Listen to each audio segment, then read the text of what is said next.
কি সুন্দর ফুলটা ফুটে রয়েছে, কোকিল ডাকছে।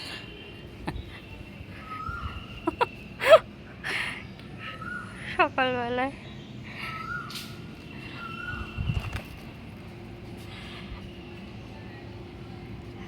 বাহ, আমার হলুদ জবা দেখো কি সুন্দর। এটা আবার অনেকটা সময় লাগে ফুটতে, 2-3টে দিন মিলে তবেই এটা ফোটে।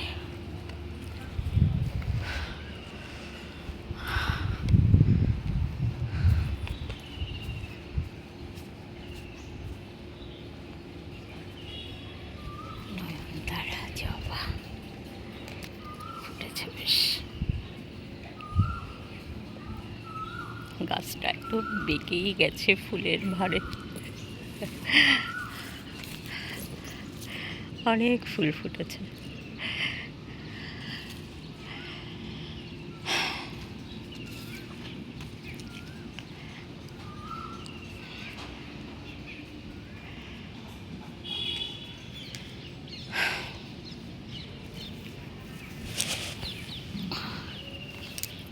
আজ বৃহস্পতিবার, সকালে স্নান সেরে ফেলেছি। চট করে ফুল তুলে নিয়ে এখন পুজোটা সেরে ফেললে বিরাট একটা কাজ হয়ে যাবে। চলো।